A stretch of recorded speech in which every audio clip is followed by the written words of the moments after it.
Assalamualaikum warahmatullahi wabarakatuh. Hadirin dan hadirat jamaah salat subuh serta para pendengar Radio Baitur Rahman, juga pendengar RRI dimanapun kiranya berada. Selesai kita melaksanakan ibadah salat subuh, selanjutnya mari kita ikuti ceramah lanjutan dari pelajaran sejarah dan kebudayaan Islam yang untuk subuh ini insyaallah kembali akan disampaikan oleh Bapak Tengku Haji Amir Hamzah. Kepada beliau kita persilakan, dan sebelumnya mari kita aturkan ribuan terima kasih. Hadanallahu ikum ajma'in. Wassalamualaikum warahmatullahi wabarakatuh. Assalamualaikum warahmatullahi wabarakatuh. Alhamdulillahi rabbil alamin. Wassalatu wassalamu ala sayyidina Muhammad wa ala alihi wa sahbihi ajma'in, amma ba'd. Puji syukur kita panjatkan kehadirat Allah pencipta semesta alam. Selawat dan salam kepada junjungan kita Nabi besar Muhammad sallallahu alaihi wasallam beserta keluarga dan sahabat beliau sekalian. Yang kami hormati Bapak Imam, Muadzin, hadirin wal hadirat sidang jemaah subuh yang dimuliakan Allah, juga tamu-tamu kami yang datang dari luar kota salat subuh di Masjid Raya Baitur Rahman.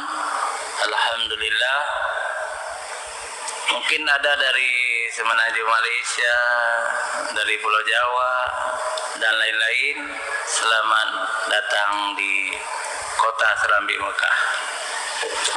Juga salam kepada seluruh pendengar radio yang turut menyiarkan ceramah subuh di Masjid Raya Baitur Rahman.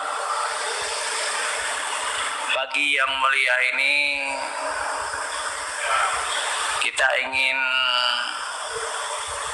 melihat saudara-saudara kita yang ada di Cina. Hadirin wal hadirat yang dirahmati Allah, dalam kehidupan ini tidak selalu senang, ada suka dan duka. Allah menggilirkan suka dan duka itu. Hikmahnya luar biasa. Yang pertama untuk ditambah iman manusia itu. Yang kedua untuk disyahidkan. Ada yang terbunuh dalam duka-duka itu. Untuk ditempatkan mereka di dalam surga.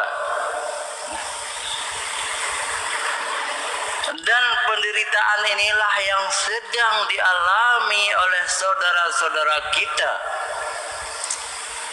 di Xinjiang. Itu bahasa Cina, Xinjiang. Uighur di Cina Barat. Jumlah mereka berapa? Jumlah orang Uighur itu 8 juta. 8 juta orang sedang dibantai oleh orang-orang komunis haram jadah itu.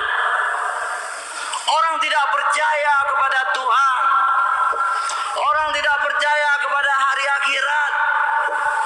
Komunis itu orang ateis, zindik, mulhid, tidak percaya adanya Allah. Itu orang komunis. Orang Cina komunis yang berkuasa sekarang di sana. Mereka menghina, membunuh, memperkosa, menganiaya. Sayang sekali, sedih sekali. Sebagai orang beriman, kita kal jasadul wahid, seperti tubuh yang satu.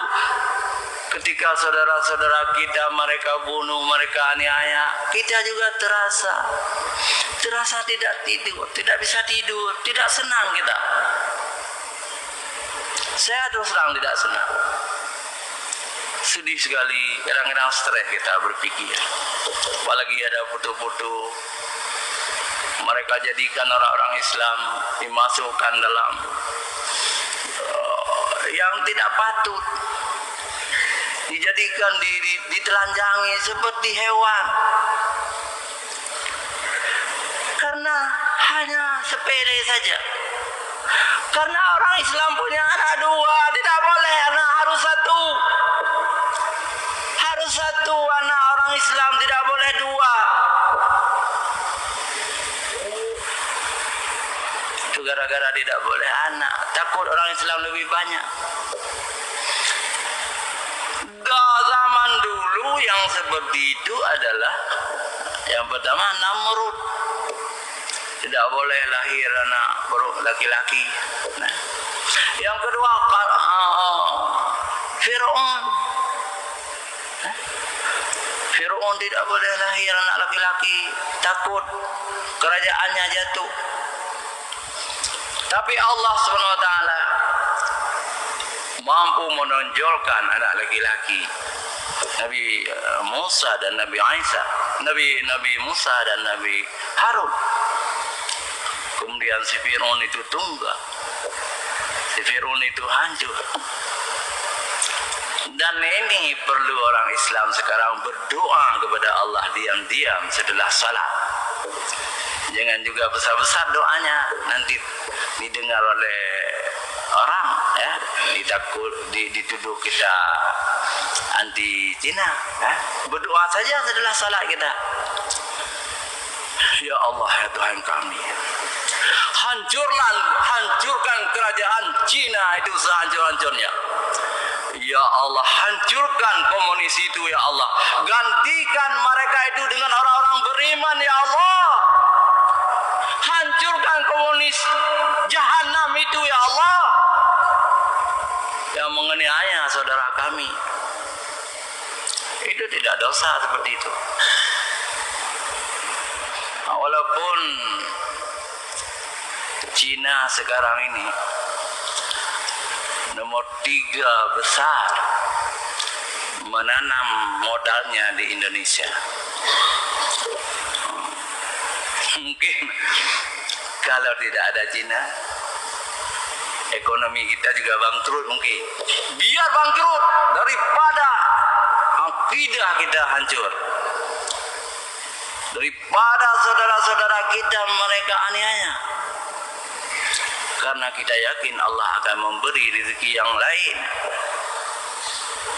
Masih banyak bangsa yang kaya bisa membantu kita. Amerika kaya, Cina, Arab Saudi kaya, Jerman kaya. Bukan hanya sama Cina komunis itu saja rezeki itu. Jadi ini sedih sekali. Memang bangsa Cina itu kejam, kejam terhadap umat Islam. Tahu berapa umat Islam sekarang ini?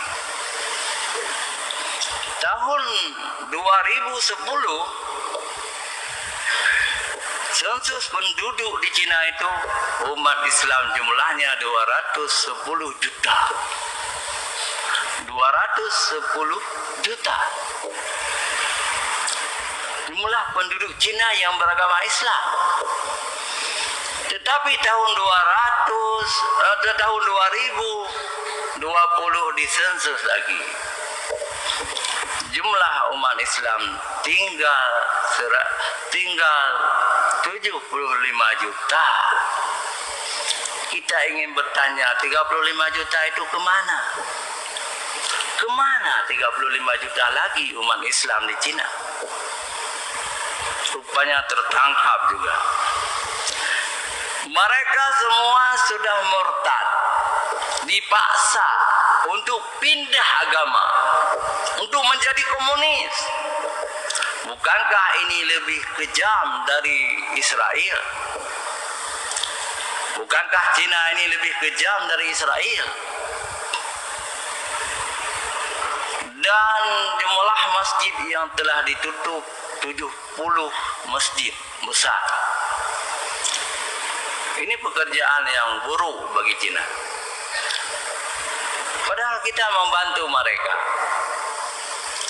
Orang-orang Indonesia ini, orang-orang Aceh ini, kita membantu mereka. Artinya kita tidak anti mereka. Di negeri-negeri kita, seluruh Indonesia, silakan orang-orang Cina ini hidup makmur, bersaudagar, berbisnis. Kita tidak larang. Orang-orang Indonesia ini tidak terlalu benci orang Cina ini. Yang paling dibenci oleh orang Indonesia adalah Israel, Yahudi. Orang Cina tidak bisa, tidak kuat kebencian dalam dada kita. Tetapi ketika orang Cina berbuat jahat kepada umat Islam, turut naik kebencian kita kepada orang Cina itu. Naudzubillah min dzalik. Tapi kita yakin yang ada sekarang 75 juta itu modal juga. Nah, modal juga, akan besar juga penduduk Cina itu. Nah, kita ingin kembali ke sejarah dan agama. Ada satu hadis, utlubul ilma walau bisin. Tuntutlah ilmu walaupun ke negeri Cina. Kita lihat dulu hadis itu, sahih atau tidak. Ternyata menurut Syekh Nasiruddin Albani, ini hadis palsu. Hadis maudhu'. Maudhu' artinya palsu, bukan hadis. Nah, tapi walaupun bukan hadis, kalimat itu sangat indah. Tuntutlah ilmu walaupun ke negeri Cina. Itu kan tidak masalah. Ada ulama-ulama yang mengatakan ini hadis juga, hadis dhaif tapi. Maknanya bagus. Yang tersirat di situ adalah orang Cina lebih unggul. Dan realitanya memang begitu. Orang Cina itu lebih hebat dalam dagang. Banda Aceh ini dikuasai oleh orang Cina. Mall-mall besar, hotel-hotel itu Cina punya. Showroom-showroom mobil Cina semua. Berarti unggul mereka itu. Penayung itu orang-orang Cina juga. Biren, Sigli, Duk Semawe, Langsa, Melabu, ekonomi dikuasai oleh orang Cina. Berarti kita harus menuntut ilmu dagang kepada Cina itu. Mereka lebih unggul memang. Kita tidak mampu membuat rokok. Semua rokok itu pemiliknya Cina. Mereka kerjasama dengan Amerika. Ya. Itu di dalam filter rokok itu enzim babi. Maka ulama berfatwa rokok itu haram karena enzim babi dalam filternya. Yang tidak ada filter masih dimakruhkan. Orang Indonesia belum mampu membuat filter. Yang mampu membuat filter adalah Amerika.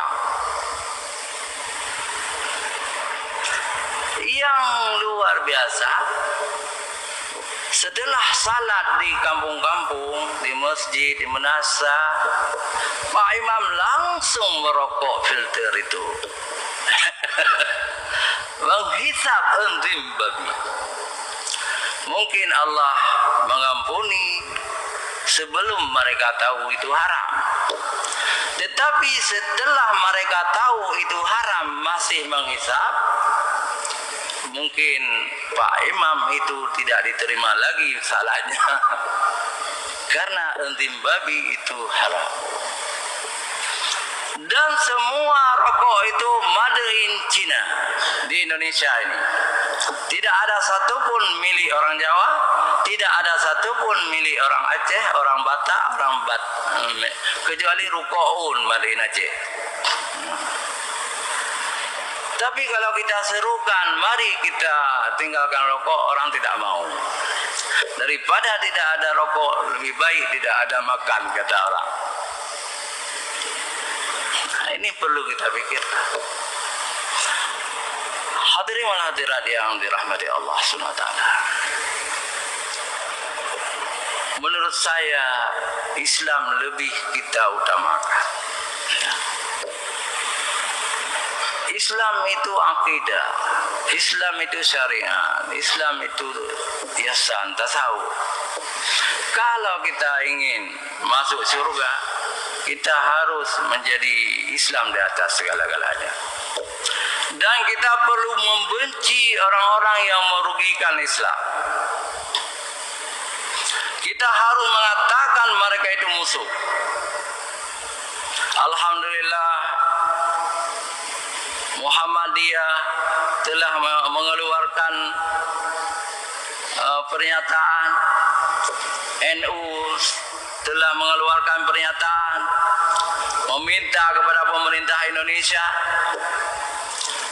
untuk meminta kepada Cina supaya Cina tidak lagi membunuh, menganiaya, melanggar hak asasi manusia di Xinjiang, di Uighur. Tapi sampai hari ini pemerintah Indonesia belum mengeluarkan pernyataan itu. Untuk apa takut sama Cina, Pak Jokowi? Silakan kritik Cina. Kami di belakang Bapak. Kami siap jihad. Kalau Cina tidak mau melindungi umat Islam, kita putuskan hubungan diplomatik. Pak Soeharto tidak takut mengakhiri hubungan dulu karena kesalahan Cina waktu itu mendukung PKI. Itu mulai tahun 1966 sampai tahun 2000 kan tidak ada hubungan kita dengan Cina. Kemudian ada hubungan lagi dengan Cina, boleh juga selama Cina tidak merugikan umat Islam. Kalau merugikan umat Islam, kita harus kritik. Dan saya yakin Pak Jokowi seorang Muslim yang baik akan bertindak terhadap Cina. Kalau Cina tidak menentukan, tidak menghentikan, selalu membunuh orang-orang Islam. Hadirin wal hadirat yang dirahmati Allah, Cina memang berjasa kepada Aceh. Dalam sejarah Cina berjasa kepada Aceh. Saya ingin sebutkan, ketika orang-orang Buddha dari Sriwijaya memerangi Pasai, kerajaan Islam Pasai, alhamdulillah orang-orang Cina yang beragama Islam, juga yang bukan beragama Islam, datang dari Cina membantu kerajaan Pasai. Dan alhamdulillah mampu kita kalahkan kerajaan Hindu, Buddha Sriwijaya. Dan kerajaan Cina meninggalkan 70.000 tentara di Pasai. Dan tentara itu tidak pernah ditarik kembali menjadi bangsa Aceh, menjadi orang Aceh. Tapi saya tidak tahu siapa yang lebih mirip Cina sekarang ini. Yang mirip-mirip Cina itulah yang ditinggalkan di Pasai dulu. Nah. Dan meninggalkan seorang putri, Putro Neng, Cing-Cingya, Putro Neng, kawin dengan ulama Arab dari Suriah, namanya Syekh Abdullah Kanan, Jino Nangoyan Syekh Tengku Abdullah Tengku Cik Keneun, di kampung Keneun. Itu suami dari Putro Neng. Dan tidak benar dongeng bahwa Putro Neng itu ada bisa di dalam kemaluannya. di dalam faradnya. Sehingga setiap hari satu suaminya meninggal, satu suaminya meninggal, besok kawin lagi, pagi sudah meninggal, lalu kawin lagi sampai 100 orang. Itu dongeng, tidak benar. Tapi beliau menjadi istri Tengku Cik Kanaan, itu benar. Dan Petroneng itu muslimah. Ketika hubungan baik kita dengan Cina dulu di zaman Kerajaan Pasir, kita juga dihadiahi sebuah lonceng Cakradunya. Itu dibawa oleh seorang Laksamana terkenal, Cheng Hu. Nah, dibawa untuk hadiah untuk Kerajaan Pasir. Kemudian Kerajaan Aceh menaklukkan Kerajaan Pasir, bergabung menjadi Kerajaan Aceh. Lonceng Cakradunya itu dibawa ke Banda Aceh. Dan sekarang menjadi lambang Banda Aceh. Kalau kita lihat memang ada tulisan-tulisan Cina di dalam itu. Coba lihat di lonceng itu. Tapi kebanyakan kita orang Aceh ini tidak mau lihat. Ya. Tidak pernah mengenal apa itu lonceng itu. Itu lonceng ikatan persaudaraan antara orang Islam Cina dengan Islam Aceh. Itu lambang sejarah. Walaupun di awal kemerdekaan pernah menjadi lonceng itu tempat syirik. Bagaimana? Dulu orang bernazar dengan lonceng itu. Sakit perut, anak lahir, minta supaya lahir anak. Jadi orang melepaskan nazar di lonceng itu. Tapi kita punya ulama besar pulang dari Mekah. Ulama besar Tengku Abdullah Ujung Rimba. Abdullah Ujung Rimba dan menjadi ketua MUI pertama Aceh. Beliau berfatwa bersama ulama-ulama Aceh yang lain. Lonceng itu lonceng biasa. Tidak ada keramat di dalamnya. Tidak boleh kita bernazar dengan lonceng itu. Dilarang. Ya. Alhamdulillah sekarang menjadi lonceng biasa. Nah. Dan dilarang. Hala, tidak ada keramat, tidak ada apa-apa. Biasa dia itu. Nah. Tapi pernah menjadi orang-orang yang tidak kuat imannya, melepaskan nazar di lonceng Cakradunya itu.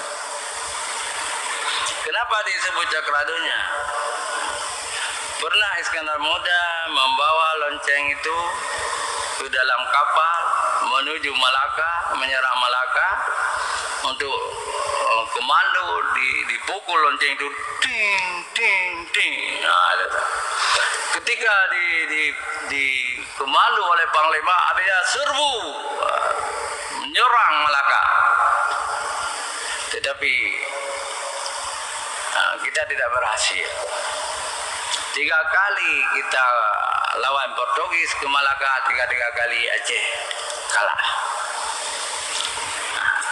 Cuma kalah di Malaka, tapi Aceh menang di Johor, Aceh menang di Perak, Aceh menang di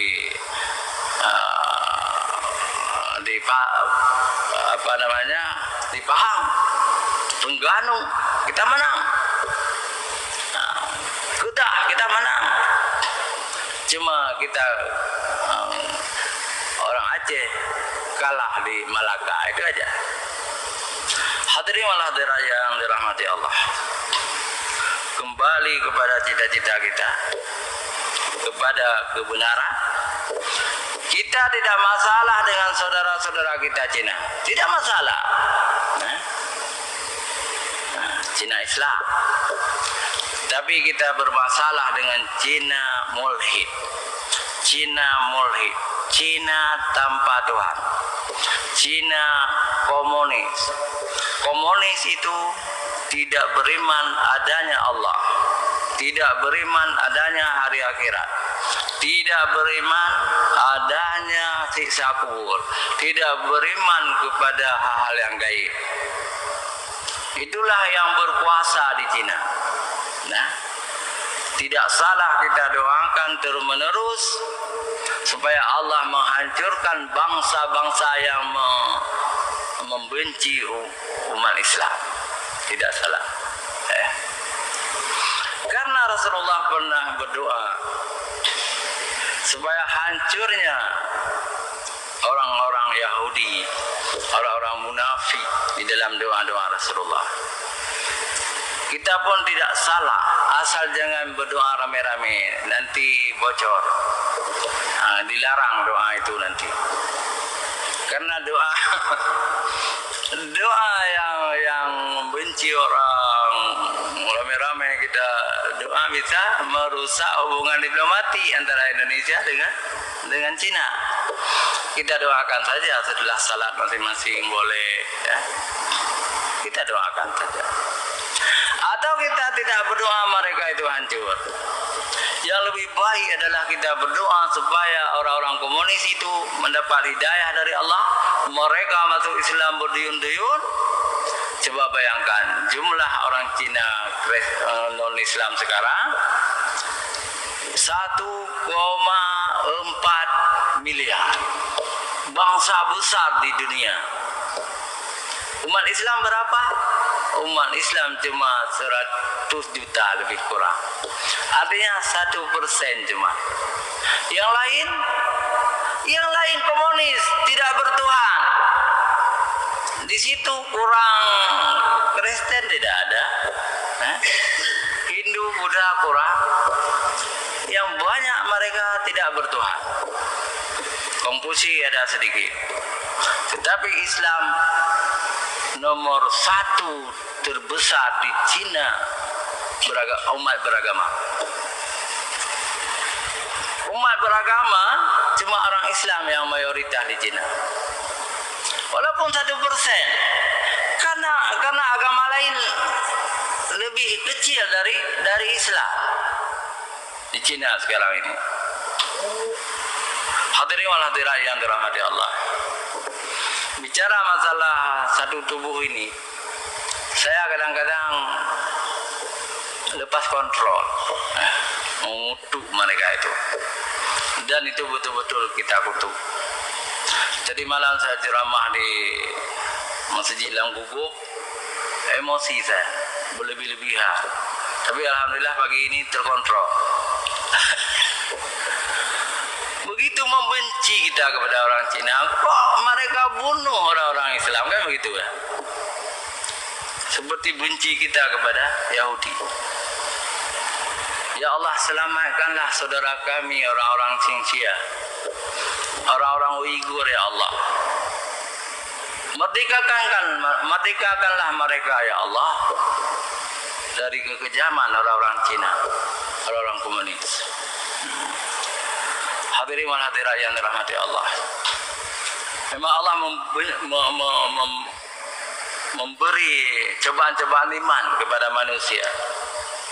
Bukan hanya orang Uighur sekarang, juga orang-orang Muslim di Patani, di Thailand, orang-orang Muslim di Filipina, orang-orang Muslim di India, orang-orang Muslim kalau Palestina sudah sama-sama kita rasakan.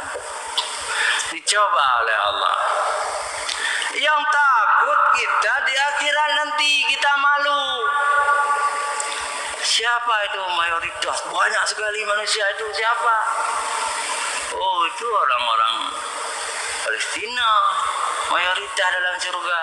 Sudah 70 tahun dibantai oleh orang Yahudi. Siapa itu minoritas sedikit sekali? Oh, itu orang Qatar, orang Kuwait, orang Arab Saudi yang lupa daratan waktu di dunia, tidak mau membantu saudaranya Palestina. Daripada membantu Palestina, Mereka membuat hotel-hotel mencakar langit, gedung-gedung mencakar langit. Mereka lupa kepada jihad, membantu saudara mereka. Siapa itu yang mayoritas di pojok itu? Oh, itu orang-orang Uighur dari Cina. Kok mayoritas di dalam surga? Mereka itu dibantai oleh komunis Cina, maka mereka syahid masuk surga. Siapa yang itu yang minoritas, jumlahnya sangat sedikit di pojok itu orang-orang Indonesia yang tidak mau membantu orang Cina saudaranya. Ini yang kita takut dari akhirat. Karena itu kalau kita belum mampu membantu dengan materi, kita wajib membantu dengan doa terus menerus setiap selesai salat. Kita berdoa semoga penderitaan saudara kita orang-orang Uighur Xinjiang di Cina segera berakhir. Saya pikir hanya sampai di sini dulu. Billahi taufiq wal hidayah. Assalamualaikum warahmatullahi wabarakatuh.